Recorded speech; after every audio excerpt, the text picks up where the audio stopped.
திருக்குறள் அதிகாரம் 49 காலம் அறிதல். குறள் 481. பகல் வெல்லும் கூகையை காக்கை இகல் வெல்லும் வேந்தர்க்கு வேண்டும் பொழுது. விளக்கம்: வலிமையில் பெரியதான ஆந்தையை பகல் நேரத்தில் ஒரு சிறிய காகம் கூட வென்றுவிடும்.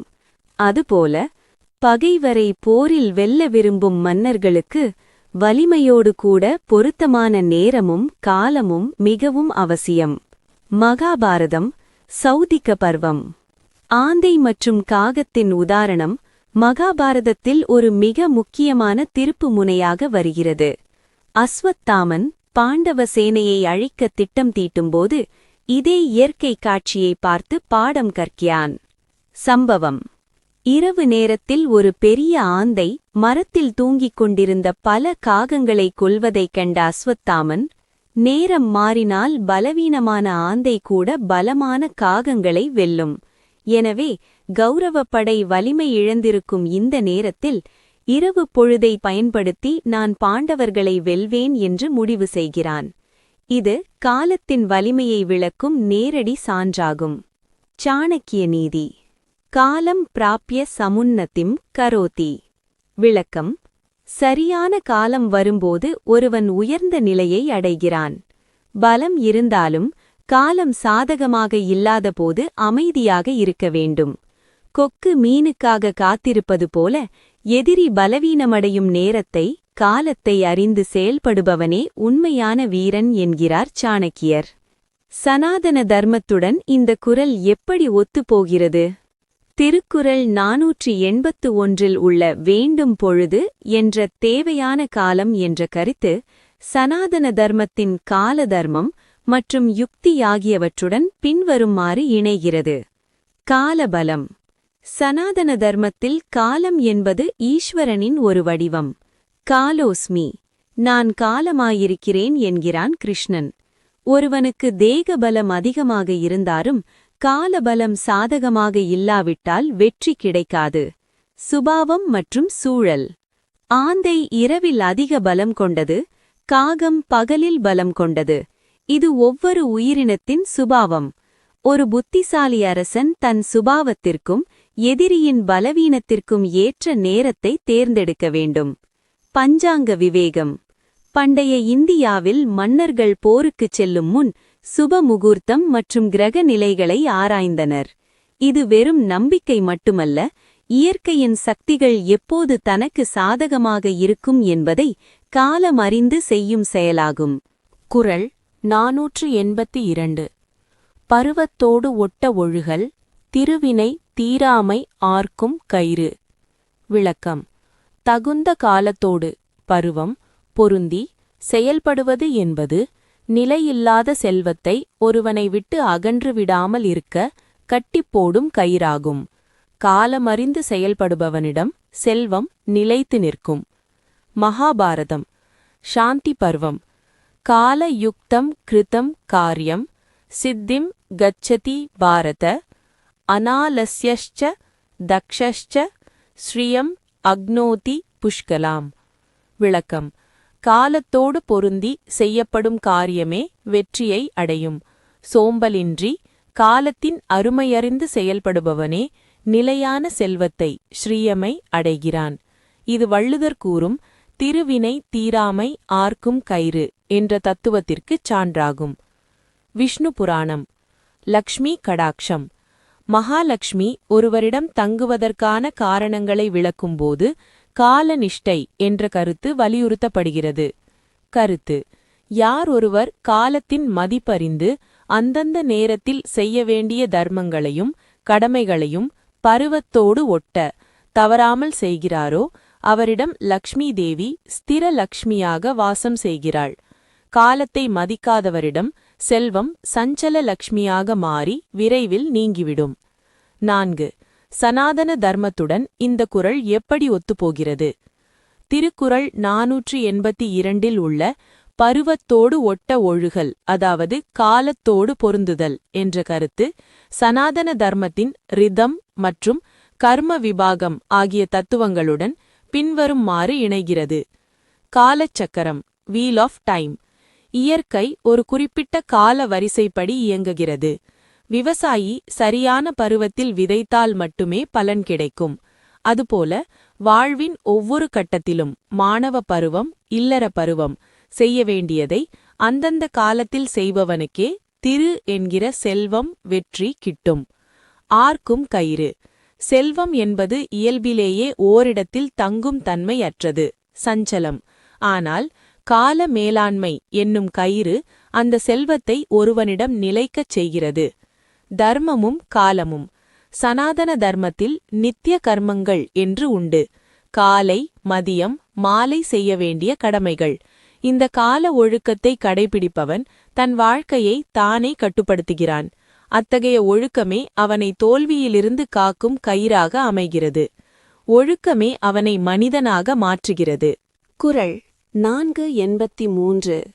அருவினை என்ப உளவோ கருவியான் காலமறிந்து செய்யின். விளக்கம். ஒரு காரியத்தை முடிப்பதற்குத் தேவையான கருவிகளோடும், அதாவது பலம் அல்லது துணை, அதற்கு பொருத்தமான காலத்தோடும் பொருந்தி செய்தால் ஒருவனால் செய்ய முடியாத கடினமான செயல் அருவினை என்று உலகில் எதுவுமே இருக்காது. பகவத்கீதை. அதிஷ்டானம் ததா கர்த்தா கரணம் ச ப்ருதக் விதாம் விவிதாஸ்ச ப்ருதக் சேஷ்டா தெய்வம் சைவாத்ர பஞ்சமம். விளக்கம். ஒரு செயல் வெற்றி பெற 5 காரணங்கள் அவசியம். 1. இடம். 2. செய்பவன். 3. கருவிகள், அதாவது கரணம். 4. முயற்சி. 5. தெய்வம், காலம் அல்லது விதி. இதில் கரணம் என்பது வள்ளுவர் கூறும் கருவியையும், தெய்வம் என்பது பெரும்பாலும் சாதகமான காலத்தையும் குறிக்கும். இவை கூடி வரும்போது எத்தகைய கடினமான செயலையும் சாதிக்கலாம் என்பது கீதையின் சாரம். ராமாயணம். சுந்தரகாண்டம். அனுமன் இலங்கைக்குச் சென்று சீதையை கண்டறியும்போது அவர் காலம் மற்றும் கருவி, அதாவது உபாயம் ஆகிய இரண்டையும் எவ்வாறு பயன்படுத்தினார் என்பது நுட்பமாக விவரிக்கப்படுகிறது. கருத்து. அனுமனுக்கு தன் வலிமை என்ற கருவி இருந்தது. இருப்பினும் அவர் இரவில் இலங்கை நகருக்குள் நுழைந்தது காலமறிந்து செய்த செயலாகும். சரியான நேரத்தில் சரியான உபாயத்தை கையாண்டதால் அதுவரை எவராலும் செய்ய முடியாத அருவினை என்ற இலங்கை விஜயத்தை அனுமன் வெற்றிகரமாக முடித்தார். சனாதன தர்மத்துடன் இந்த குறள் எப்படி ஒத்துப்போகிறது? திருக்குறள் 483 கருவி மற்றும் காலம் என்ற கருத்துகள் சனாதன தர்மத்தின் யோக க்ஷேமம் மற்றும் யக்ன பாவம் ஆகிய தத்துவங்களுடன் பின்வருமாறு இணைகின்றன. சாதன சதுஷ்டயம். சனாதன தர்மத்தில் எதையும் சாதிக்க சாதனம் என்ற கருவி அவசியம். அறிவு, உடல் வலிமை, செல்வம் ஆகியவை கருவிகள். ஆனால் இந்த கருவிகள் மட்டும் போதாது, காலத்தின் ஒத்துழைப்பும் தேவை.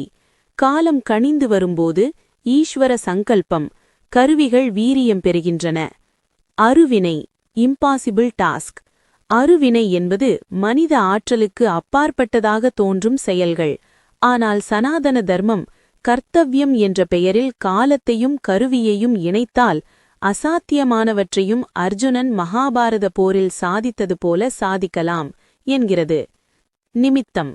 ஒருவன் காலத்தையும் கருவியையும் சரியாக இணைக்கும்போது அவன் இறைவனின் ஒரு நிமித்தமாக, அதாவது கருவியாக மாறுகிறான்.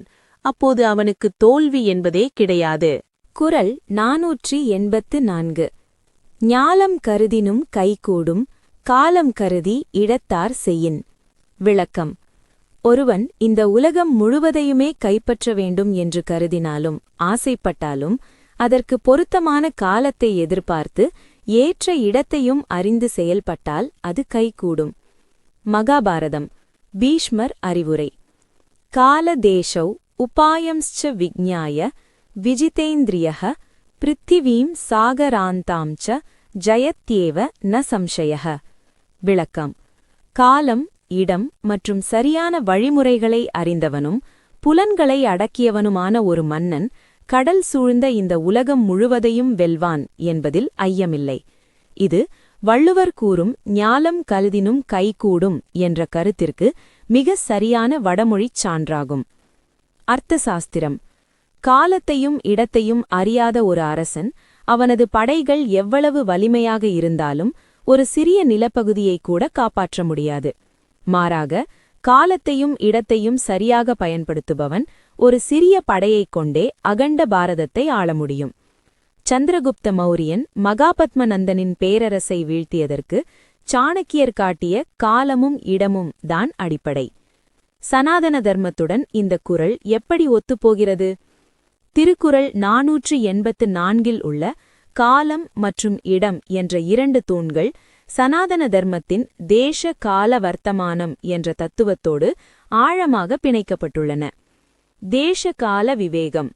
சனாதன தர்மத்தில் எந்த ஒரு கிரியையையும் செயலை செய்யும் முன் அஸ்மின் தேசே அஸ்மின் காலே என்று சங்கல்பம் செய்யப்படுகிறது. பிரபஞ்ச சக்திகள் ஒரு குறிப்பிட்ட இடத்திலும் காலத்திலும் ஒரு செயலுக்கு சாதகமாக அமையும்போது அந்த செயல் ஞாலம் வியக்கும் வெற்றியை தருகிறது. அவதார நோக்கம். விஷ்ணுவின் அவதாரங்கள் கூட தகுந்த காலத்தையும் இடத்தையும் நோக்கியே அமைகின்றன. இரண்யகசிபுவை அழிக்க நரசிம்மர் அந்திக்காலம் என்ற மாலை மற்றும் வாசல்படி என்ற 2ஐயும் தேர்ந்தெடுத்தார். இதுவே காலம் மற்றும் இடத்தின் நுட்பமான வலிமையாகும். க்ஷேத்திர பலம். இடம் என்பது வெறும் நிலப்பரப்பு மட்டுமல்ல, அது சூழலையும் குறிக்கும். குருக்ஷேத்திரம் என்ற தர்மபூமியை போர்க்களமாக தேர்ந்தெடுத்தது பாண்டவர்களின் வெற்றிக்கு ஒரு முக்கிய காரணியாக அமைந்தது. குறள் 485. காலம் கருதி இருப்பர் கலங்காது ஞாலம் கருதுபவர். விளக்கம். உலகத்தையே வெல்ல வேண்டும் என்று எண்ணுபவர்கள் அதற்குரிய காலம் வரும் வரை சோர்வடையாமலும் மனம் கலங்காமலும் பொறுமையுடன் காத்திருப்பார்கள். அவசரப்பட்டு செயலில் இறங்கி தோல்வியடைய மாட்டார்கள். மகாபாரதம். வனப்பர்வம். தர்மரின் பொறுமை. பாண்டவர்கள் காட்டில் இருந்தபோது பீமனும் திரௌபதியும் துரியோதனனை உடனே போரிட்டு அழிக்க வேண்டும் என்று துடித்தார்கள். அப்போது தர்மர், அதாவது யுவிஷ்டிரர், அவர்களுக்கு கூறிய அறிவுரை இந்த குறளுக்கு மிகச் சிறந்த உதாரணமாகும். கருத்து. இப்போது காலம் நமக்கு சாதகமாக இல்லை. நம்முடைய ஆயுத பலமும் துணை பலமும் பெருக வேண்டியுள்ளது. கௌரவர்கள் இப்போது வலிமையாக இருக்கிறார்கள். எனவே தகுந்த காலம் வரும் வரை நாம் இந்த வனவாசத்தை பொறுமையுடன் கலங்காடு கழிக்க வேண்டும். காலம் கனிந்த பின்பே ஞாலத்தை, அதாவது நாட்டை மீட்க முடியும். தர்மரின் இந்த காலம் கருதி இருத்தல்தான் இறுதியில் அவர்களுக்கு மகாபாரதப் போரில் வெற்றியை தந்தது. சாணக்கிய நீதி. பகவத் சர்வ சம்யதான் காலம் கருதி திஷ்டதி. விளக்கம். ஒரு கொக்கு எப்படி மீன் வரும் வரை அசையாமல் ஒற்றைக்காலில் நின்று காத்திருக்குமோ, அதுபோல அறிஞன் தன் இலக்கை அடைய தகுந்த காலம் வரும் வரை தன் புலன்களையும் ஆவேசத்தையும் அடக்கி பொறுமையோடு காத்திருக்க வேண்டும். சனாதன தர்மத்துடன் இந்த குறள் எப்படி ஒத்துப்போகிறது? திருக்குறள் 485 உள்ள கலங்காது இருத்தல், அதாவது பதற்றமின்றி காத்திருத்தல் என்ற கருத்து சனாதன தர்மத்தின் திதிக்ஷா மற்றும் தார்மீக பொறுமை ஆகியவற்றுடன் பின்வருமாறு இணைகிறது. திதிக்ஷா, ஃபோர்பியரன்ஸ். வேதாந்தத்தில் திதிக்ஷா என்பது இன்ப துன்பங்களையும் காலதாமதத்தையும் மனம் கலங்காமல் ஏற்கும் பண்பாகும். உலகை வெல்ல நினைப்பவனுக்கு இந்த மன உறுதி மிக அவசியம். அவசரப்பட்டு செயலில் இறங்கி தோல்வியடைய மாட்டான். தவம், பெனன்ஸ். காத்திருத்தல் என்பதே ஒரு வகையான தவம்தான்.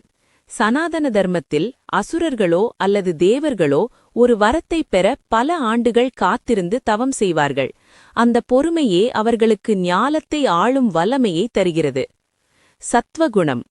அவசரமும் ஆத்திரமும் ரஜோகுணத்தின் வெளிப்பாடுகள். ஆனால் காலம் கருதி இருத்தல் என்பது சத்வகுணத்தின் அடையாளம்.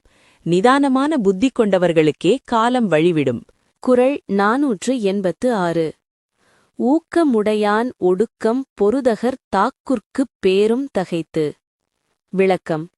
வலிமையான ஊக்கம் கொண்ட ஒருவன் பகைவருக்குப் பணிந்து ஒடுங்கியிருப்பது பலவீனத்தினால் அல்ல, அது போரிடும் ஆட்டுக்கடா. தகர் தன் எதிரியை வேகமாக தாக்குவதற்காக சில அடிகள் பின்வாங்குவதைப் போன்ற ஒரு தற்காப்பு உத்தியாகும். மகாபாரதம். வனபர்வம். பாண்டவர்கள் காட்டிலிருந்தபோது ஸ்ரீகிருஷ்ணர் அவர்களுக்கு போருக்கான உத்திகளை விளக்கும்போது இக்கருத்து வலியுறுத்தப்படுகிறது. கருத்து.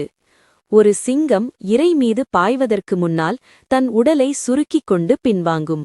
அது பயத்தினாலல்ல, பாய்ச்சலின் வேகத்தை அதிகரிப்பதற்கே.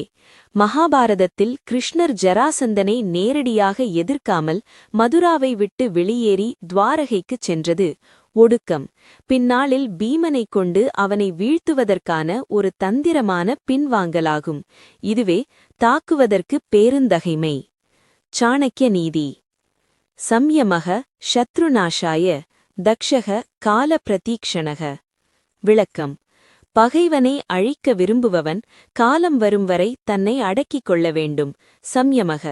இது ஒரு வில்லில் அம்பை பின்னோக்கி இழுப்பதை போன்றது. எவ்வளவு அதிகமாக பின்னோக்கி இழுக்கிறோமோ அவ்வளவு வேகமாக அம்பு பாயும். சனாதன தர்மத்துடன் இந்த குறள் எப்படி ஒத்துப்போகிறது? திருக்குறள் 486 உள்ள ஒடுக்கம் மற்றும் பேருந்தகைத்து என்ற கருத்துகள் சனாதன தர்மத்தின் யுக்தி மற்றும் சாமர்த்தியம் ஆகியவற்றுடன் பின்வருமாறு இணைகின்றன. நிமித்த பின்வாங்கல், ஸ்ட்ராட்டஜிக் ரிட்ரீட். சனாதன தர்மத்தில் இது யானம் எனப்படும். பகைவன் வலிமையாக இருக்கும்போது அவரோடு நேருக்கு நேர் மோதாமல் சற்று பின்வாங்கி அவனது பலவீனமான நேரத்திற்காக காத்திருப்பது வீரத்தின் ஒரு அங்கமே தவிர அது கோழைத்தனம் அல்ல. ஆட்டுக்கடா உதாரணம். த ராம் அனாலஜி. ஆட்டுக்கடாகள் முட்டும்போது தலைகுனிந்து பின்னோக்கிச் செல்வது முட்டுவதற்குத் தேவையான விசை ஃபோர்ஸ் ஐ பெறுவதற்காகத்தான். இதைப்போலவே ஒரு யோகியோ அல்லது அரசனோ தன் ஆற்றலை வெளியே காட்டாமல் உள்ளுக்குள் சேமிப்பது ஒடுக்கம் சரியான நேரத்தில் வெளிப்பட்டு பெரும் வெற்றியை தரும். தவம் மற்றும் ஆற்றல். முனிவர்கள் தவம் செய்யும்போது உலக விஷயங்களிலிருந்து ஒடுங்கியிருக்கிறார்கள். அந்த ஒடுக்கமே அவர்களுக்கு உலகையே மாற்றும் ஆற்றலை தருகிறது. இதுவே ஊக்கமுடையான் ஒடுக்கம் என்ற ஆன்மீக பரிமாணம். குறள் 487. பொள்ளென ஆங்கே புறம் வேறார் காலம் பார்த்து உள்வேற்பர் ஒள்ளியவர். விளக்கம்: அறிவுடையவர்கள் ஒள்ளியவர் பகைவர் தவறு செய்தவுடனே விரைவாக பொள்ளென வெளியே கோபத்தை காட்டமாட்டார்கள். தகுந்த காலம் வரும்வரை காத்திருந்து அந்த சினத்தை உள்ளுக்குள்ளேயே தணித்துக் கொள்வார்கள். வெற்றி பெறுவதற்கான திட்டமாக வைத்திருப்பார்கள். மகாபாரதம் உத்யோக பர்வம். யோ ந வேத்தி விகாரஞ்ச क्रोधं ஹிருதயே நிதாபயேத் காலம் பிராப்யது விக்ரந்தஹ ச ஜயத்யேவ சத்ருஹா.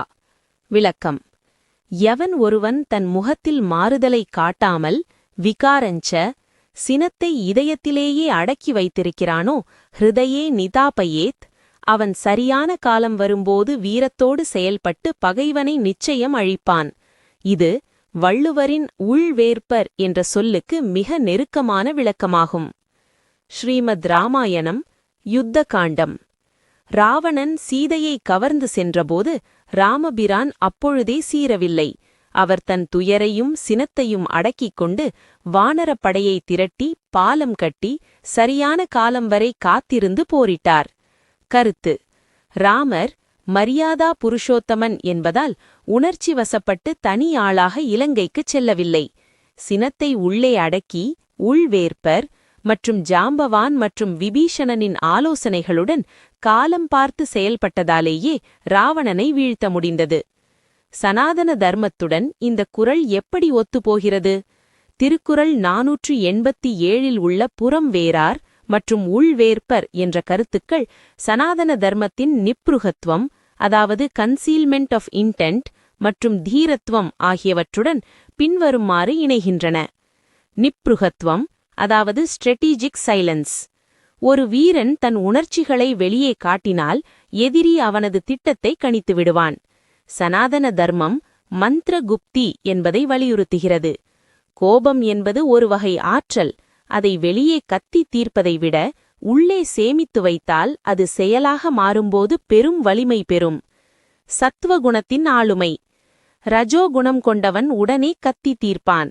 ஆனால் சத்துவகுணம் கொண்ட அறிவுடையவன் உணர்ச்சிகளுக்கு அடிமையாகாமல் அறிவின் வழியில் சினத்தை பயன்படுத்துவான்.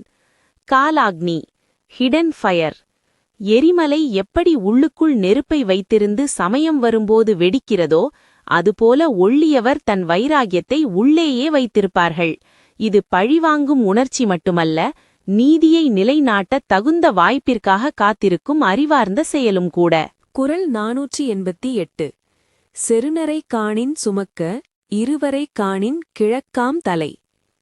விளக்கம். பகைவரை செருணர் அவர் வலிமையாக இருக்கும்போது கண்டால் அவருக்கு பணிந்து அவரை தலைமேல் வைத்து சுமக்க வேண்டும். ஆனால் அவருக்கு அழிவு வரும் காலத்தை இருவரை கண்டால் அவர் தலை தானாகவே கீழே விழும்படி கிழக்காம் தலை காலம் செய்துவிடும். மகாபாரதம் சாந்தி பர்வம். வஹீத் அமித்ரம் ஸ்கந்தேன யாவத் கால விபர்யய பிராப்த காலே து விஜ்ஞாய பிந்த்யாத் கடமிவ அஷ்மனி. விளக்கம். காலம் உனக்கு சாதகமாக இல்லாதவரை உன் பகைவனை தோளில், அதாவது சுமந்து செல். அவனுக்குரிய அழிவு காலம் வந்தவுடன் ஒரு கல்லை வைத்து மண்பானையை உடைப்பது போல அவனை சிதறடி.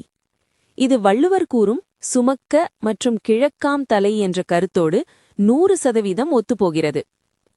பஞ்சதந்திரம் காகோலுகியம். காகங்களுக்கும் ஆந்தைகளுக்கும் இடையிலான கதையில் ஒரு புத்திசாலி அமைச்சர் காகம் பகைவனான ஆந்தை படையிடம் தஞ்சம் புகுந்து அவற்றை புகழ்ந்து பேசி சுமந்து நிற்கும். சரியான நேரம், அதாவது பகல் பொழுது வந்தவுடன் ஆந்தைகளின் குகைக்கு தீ வைத்து அவற்றை அழிக்கும். கருத்து. வலிமையான பகைவனை தந்திரத்தால் மட்டுமே வெல்ல முடியும். அதற்கு தற்காலிக பணிவு, அதாவது சுமத்தல் என்பது ஒரு பெரிய ஆயுதம் என்பது சனாதன தர்மத்தின் சாம தான பேத தண்ட முறைகளில் ஒன்றாக கருதப்படுகிறது. சனாதன தர்மத்துடன் இந்த குறள் எப்படி ஒத்துப்போகிறது? திருக்குறள் 488 உள்ள சுமக்க மற்றும் இருவரை என்ற சொற்கள் சனாதன தர்மத்தின் கால தந்திரம் மற்றும் உபாயம் ஆகியவற்றுடன் பின்வருமாறு இணைகின்றன. சாமர்த்தியம், டிப்ளமேட்டிக் ஸ்ட்ராட்டஜி. சனாதன தர்மம் ஒரு வீரனை எப்போதும் நேருக்கு நேர் மோத சொல்லவில்லை. அதர்மம் வலிமையாக இருக்கும்போது தர்மம் தற்காலிகமாக பின்வாங்குவதும் அல்லது பணிவது போல தோன்றுவதும் யுக்தி எனப்படும். அதிபலம் மற்றும் வினாசம். ஒருவன் அளவுக்கு மீறி வளரும்போது அவனது அகங்காரமே அவனது அழிவிற்கு காரணமாகும். இருவரை. அந்த நேரம் வரும் வரை அறிவுடையவர்கள் மௌனமாக அந்த பகைவனை சகித்துக் கொள்வார்கள், அதாவது சுமப்பார்கள். கிழக்காம் தலை. இது ஒரு உருவகம்.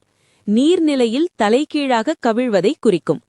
கர்ணன் போர்க்களத்தில் தன் தேரின் சக்கரம் மண்ணில் புதைந்தபோது, அதாவது அவனது இருவரை காலத்தில், அதுவரை அவனை தாங்கி வந்த பலம் அவனை தலைகீழாக கைவிட்டது.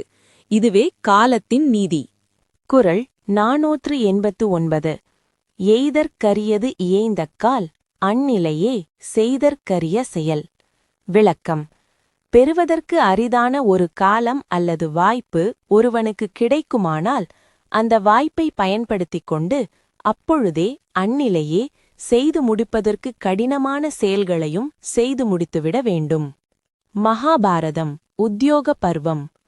பிராப்த காலம் ந ஹாப்பயேத் சர்வ காரியேஷு பாரதா அபகாலே கிருதம் காரியம் ந சித்யதி ந சம்சயஹா. விளக்கம். பரதகுலத் தோன்றலே, ஒரு காரியத்தை செய்யத் தகுந்த காலம் வரும்போது அதை நழுவவிடக்கூடாது. ந ஹாப்பயேத். காலம் கடந்து செய்யப்படும் எந்த ஒரு செயலும் வெற்றியை தருவதில்லை என்பது உறுதி. இது வள்ளுவரின் அந்நிலையே செயல் என்ற கருத்தோடு ஒத்துப்போகிறது. சாணக்கிய நீதி. அர்த்த சாஸ்திரம். வாய்ப்புகளை கையாளுவதில் ஒருவன் எவ்வளவு விழிப்புடன் இருக்க வேண்டும் என்று சாணக்கியர் கூறுகிறார். கருத்து. வாய்ப்பு என்பது ஒருமுறை மட்டுமே கதவை தட்டும். புத்திசாலி என்பவன் அந்த வாய்ப்பு வரும் வரை காத்திருந்து அது வந்தவுடன் மின்னலைப் போல செயல்பட வேண்டும். காலம் சென்றபின் வருந்துவது அறிவீனம். நந்த வம்சத்தை வீழ்த்த தகுந்த சமயம் வந்தபோது சாணக்கியர் சிறிதும் தாமதிக்காமல் சந்திரகுப்தனை ஏவி அதை பயன்படுத்திக் கொண்டார். சனாதன தர்மத்துடன் இந்த குறள் எப்படி ஒத்துப்போகிறது? திருக்குறள் 489 உள்ள அந்நிலையே என்ற சொல் சனாதன தர்மத்தின் முகூர்த்தம் மற்றும் கர்ம யோகம் ஆகியவற்றுடன் பின்வரும்வாறு இணைகிறது. சுப முகூர்த்தம், அஸ்பிஷியஸ் மூமெண்ட். சனாதன தர்மத்தில் ஒரு செயலை தொடங்க சரியான நேரம் என்பது பிரபஞ்ச சக்திகள் நமக்கு சாதகமாக இருக்கும் நேரத்தை குறிக்கும். அத்தகைய எய்தற்கரிய நேரம் வரும்போது சோம்பலால் அதை தவறவிடுவது தர்மத்திற்கு எதிரானது. அவதார துரிதம், டிவைன் ஏர்ஜென்சி. நரசிம்ம அவதாரத்தில் பிரக்யாதனின் வாக்கை மெய்ப்பிக்க தூணிலிருந்து வெளிப்பட்ட அந்த வினாடியே இரண்யனை அழித்தார் இறைவன். காலம் கனிந்த அந்த தருணத்தை தவறவிட்டால் அதர்மம் மீண்டும் தலைதூக்கிவிடும். அருள் வாய்ப்பு. ஆன்மீக ரீதியாக மனித பிறவி எடுப்பதே ஒரு எய்தற்கரிய வாய்ப்பு. இந்த வாய்ப்பு இருக்கும்போதே செய்தற்கரிய இறைவனை அடையும் செயலை செய்ய வேண்டும் என்பது ஆன்றோர்கள் வாக்கு. குறள் 490. கொக்கொக்க கூம்பும் பருவத்து மற்றதன் குத்தொக்கச் சீர்த்த இடத்து.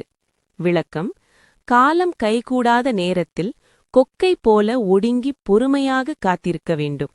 ஆனால் காலம் கனிந்து வாய்ப்பு வரும்போது அந்த கொக்கு தன் இரையை தப்பாமல் குத்துவது போல விரைவாகவும் துல்லியமாகவும் அந்த செயலை செய்து முடிக்க வேண்டும். மகாபாரதம் சாந்தி பர்வம். பகவத்ஸ சிந்தையேத் அர்த்தான் சிம்ஹவச்ச பராக்கிரமேத் விருகவச்ச அவலும்பேத சசவச்ச வினிஷ்பதேத். விளக்கம்: ஒருவன் கொக்கை போல தன் இலக்கை பற்றி சிந்திக்க வேண்டும், பொறுமையுடன் காத்திருக்க வேண்டும். சிங்கம் பாய்வடை போல தன் வீரத்தை காட்ட வேண்டும். ஓநாய் தன் இரையை கவ்வுடது போல துல்லியமாக செயல்பட வேண்டும். இது வள்ளுவர் கூறும் கொக்கின் காத்திருப்பையும் அதன் குத்தையும் அப்படியே பிரதிபலிக்கிறது. சாணக்கிய நீதி பக்கம் பக்ஷி லக்ஷணம். சாணக்கியர் ஒரு மனிதன் பறவைகளிடமிருந்து கற்க வேண்டிய குணங்களில் ஒன்றாக இதை குறிப்பிடுகிறார். கருத்து: ஒருவன் தகுந்த காலம் வரை தன் புலன்களையும் ஆவேசத்தையும் அடக்கி கொக்கை போல நிற்க வேண்டும். பகவத் சர்வ சம்யதான். ஆனால் இலக்கு கைக்கு வரும்போது முழு பலத்தையும் கொண்டு அதை அடைய வேண்டும். சனாதன தர்மத்துடன் இந்த குறள் எப்படி ஒத்துப்போகிறது? திருக்குறள் 490 உள்ள கூம்பும் பருவம் என்ற ஒடுங்கியிருக்கும் காலம் மற்றும் சீர்த்த இடம் என்ற வாய்ப்பான சூழல் என்ற கருத்துக்கள் சனாதன தர்மத்தின் நிதாசனம் மற்றும் பராக்கிரமம் ஆகியவற்றுடன் பின்வருமாறு இணைகின்றன. தவ வலிமை. சனாதன தர்மத்தில் தவம் என்பது கொக்கு மீனுக்காக காத்திருப்பது போன்றதுதான். நீண்ட காலம் புலன்களை அடக்கி கூம்பும் பருவத்தில் தவம் இருப்பவர்களுக்கு இறைவன் காட்சியளிக்கும் அந்த ஒரு வினாடி சீர்த்த இடத்து அவர்களின் அனைத்து பிரார்த்தனைகளும் நிறைவேறுகின்றன. யுத்த தர்மம். அர்ஜுனன் சிவபெருமானிடம் பாசுபத அஸ்திரம் பெறுவதற்காக ஒற்றை காலில் நின்று தவமிருந்தான். அது கொக்கொக்க கூம்பும் பருவம். ஆனால் மகாபாரத போரில் அந்த அஸ்திரத்தை பயன்படுத்த வேண்டிய நேரம் வந்தபோது அவன் தயங்காமல் செயல்பட்டான். சமய பிரக்ஞை. Situational awareness. கொக்கு மீன் வரும் வரை அசையாமல் இருப்பது அதன் பலவீனமல்ல, அது அதன் ஏகாகிரத்தை, ஃபோக்கஸ். மீன் வந்தவுடன் செய்யும் குத்து அதன் நிச்சயம், டிட்டர்மினேஷன். ஒருவன் வாழ்வின் லட்சியத்தை அடைய இந்த இரண்டு நிலைகளும், காத்திருத்தல் மற்றும் செயல்படுதல், மிக அவசியம்.